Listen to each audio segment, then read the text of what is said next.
Antes de começar, retomar o capítulo 25, eu queria fazer esse comentário que me tocou, né, hoje, que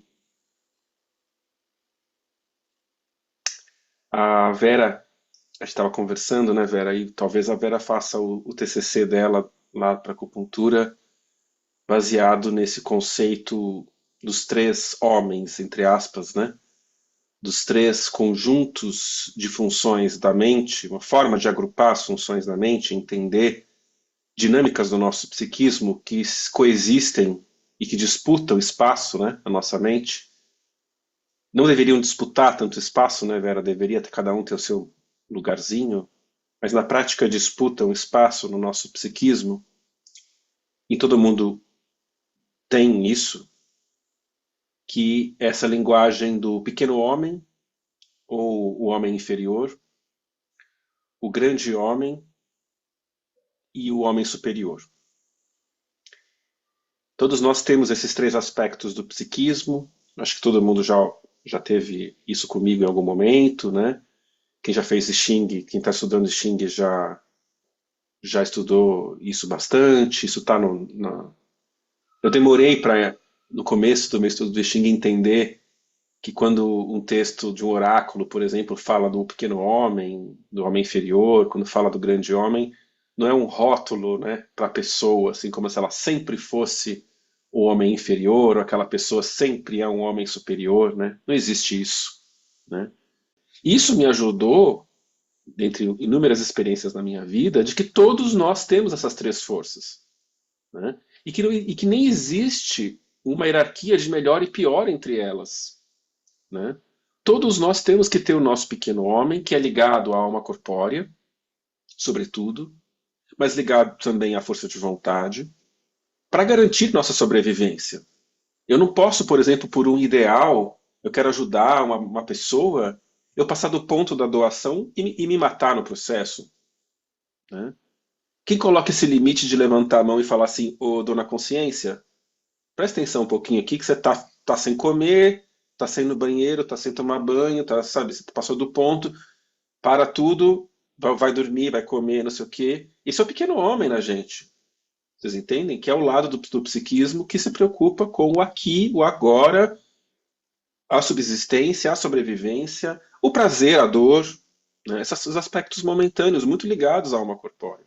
E é até interessante pensar que a meditação, que é colocada como um caminho de homem superior, não é? Meio que nós fazemos a meditação por um ideal, nos conecta à alma corpórea. Não é doido isso? A gente faz isso através do contato com o momento presente, né?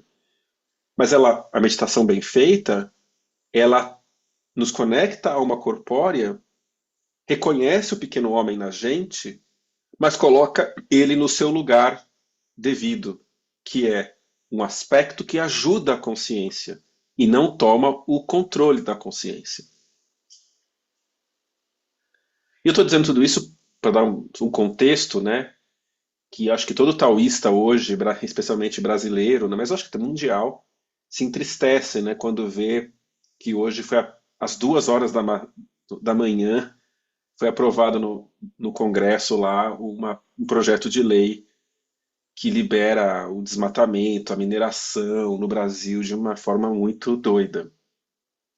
Eu comecei a ler um pouco sobre isso, parei de ler de tão triste que eu fui ficando, assim, sabe? E, e, e por que que é triste, né? Triste em vários aspectos, mas em essência não existe a discussão da ecologia para o taoísmo. Vocês entendem o que eu estou falando? Não tem o que ficar, a gente como taoístas ficar discutindo ecologia. Porque tudo a nossa visão de mundo é integrada com o céu e a terra, não é? Nós somos filhos dessa terra, estamos seguindo o céu. Quando a gente então resolve que nós vamos bancar esse, esse tipo de exploração do planeta totalmente guiado pelo pequeno homem, esse é o papo que eu estou querendo ter com vocês, não é? A gente tem pessoas que são tomadas pelo pequeno homem, que são geridas pelo pequeno homem, que é o que me dá mais recurso aqui e agora. Acabou, né? Não é nem o grande homem, que é o que pensa coletivamente, que é o que pensa a longo prazo, e muito menos o homem superior, que é guiado por qualquer tipo de ideal, né? Então, é muito triste olhar que a gente tem no poder e tem como pessoas de influência sobre a nossa vida, pessoas tomadas, que sua consciência é tomada, né, pelo pequeno homem, e isso traz consequências como na nossa vida individual, quando nós somos tomados o tempo todo pelo pequeno homem, nós fazemos muita besteira, né? Quando você pega um paciente que fala assim, eu não consigo me conter e vou lá e fumo e bebo e como a besteira, não sei o quê, é um retrato de um pequeno momento que o pequeno homem prevaleceu, não é? Eu sabia que eu não podia comer tanto chocolate, mas fui lá e comi. Ou seja, o pequeno homem tomou as rédeas, não é? O grande homem, que é o que pensa, meu, esse chocolate vai me fazer mal mais para frente. Talvez me faça mal agora, mas daqui a amanhã vai fazer mal. Isso é um pequeno retrato do grande homem, né? Ele não conseguiu ser forte o suficiente para segurar esse pequeno homem e ele foi lá e tomou e fez pela alma corpórea e tudo mais, né? Então, gente, mais do que nunca, a gente precisa de ter força de grupo, ter força de amizade, de que é importante a gente contar com os amigos, né? Porque a vida individual ela é casca. Isso que é verdade, assim, sabe? A gente não olha para fora, para cima, para televisão, para o YouTube e vê muitos exemplos de grande homem, homem superior que nos inspiram, assim, sabe? Né? A gente vê o mundo tomado do pequeno homem, cada um por si, né?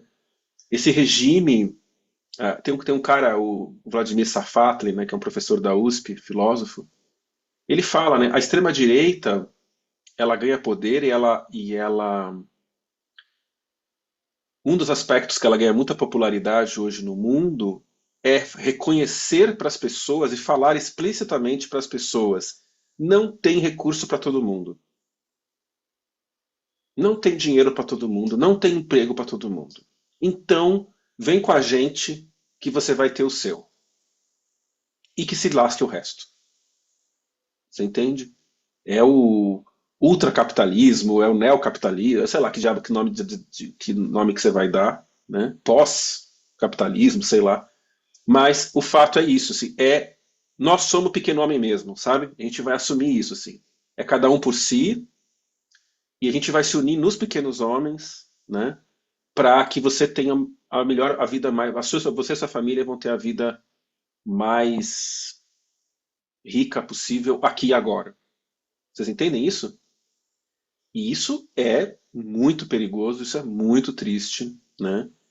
Então a gente vai ter que se unir, a gente tem que se contar com o grupo mesmo e se colocar nesse caminho de contracultura que eu estava falando com a Fê hoje à tarde, que é de se pôr no caminho da virtude, né? Não tem outro jeito pra gente, sabe? Se a gente sucumbir pela raiva, pela violência, né? Se a gente falar, então eu vou brigar, eu vou gritar, eu vou, entendeu? Aí é também se deixar levar pelo nosso pequeno homem, né? Então é transformar a reclamação e a crítica, a acidificação, a violência, conseguir transformar em gratidão, que é um caminho que a gente precisa fazer pelo fogo, conseguir transformar nossa raiva em compaixão, que é nos colocar em ação por quem a gente pode ajudar, né? Enfim, o caminho das virtudes que vocês estão careca de saber, né? Eu tenho sentido que acreditar nisso, viver nisso, é o que nos traz algum tipo de alicerce, assim, algum tipo de raiz para que a gente sobreviva num mundo que às vezes nos entristece, não é? Nos decepciona bastante, né? E eu fiquei com vontade de começar a aula falando isso para vocês. Faz sentido o que eu estou falando para vocês?